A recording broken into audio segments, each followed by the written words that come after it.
Vous demandez des sanctions contre Israël depuis des semaines, il n'y a toujours rien. Oui, soyons clairs, 100 000 personnes dans la rue, c'est un signal, mais 2 millions de Palestiniens qui crèvent de faim aujourd'hui, c'est un devoir moral de pouvoir être au rendez-vous, et donc effectivement. vos sanctions contre Israël. Et donc très clairement, parce que moi j'entends beaucoup de caricatures disant que le gouvernement belge n'en fait pas assez. Oui. Je vais être très clair, nous ne sommes pas Superman. La Belgique, elle seule, ne va pas pouvoir tordre le bras d'Israël. On voit bien que les grandes puissances du monde peinent à pouvoir changer la feuille de route d'Israël. Mais nous devons avoir une réponse collective européenne.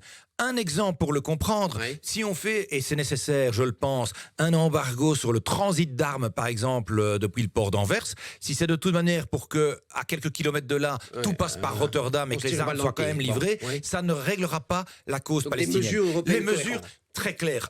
La Belgique est dans la locomotive de tête des pays qui ont souhaité aussi qu'on révise l'accord avec Israël et qu'on puisse prendre d'éventuelles mesures de sanctions économiques. 2, nous avons également plaidé pour élargir ces sanctions, pas seulement aux colons violents, aux leaders du Hamas, mais aussi, et nous sommes avec la Suède, l'un des rares pays à avoir été aussi vocaux, sanctionner les ministres extrémistes. Le fait de ne rien faire contre Israël. Troisième élément, et c'est important. Et brièvement, parce qu'on doit passer à la suite. Cette semaine, il y a une lettre qui, à mon initiative, va partir avec le soutien de 7 autres pays européens pour demander qu'on tire les enseignements de l'analyse qui a été faite par la Cour internationale de justice l'an dernier, qui dit clairement que l'occupation des territoires palestiniens par Israël est illégale et qu'il y a chez la Commission européenne et qu'il y a donc des mesures à pouvoir prendre pour notamment les questions d'importation des produits, les questions de relations économiques. Et dernier élément, dans quelques jours, je réunis aussi les régions qui sont compétentes sur les licences d'armes pour pouvoir s'assurer que l'on respecte le traité qui évite de mettre en danger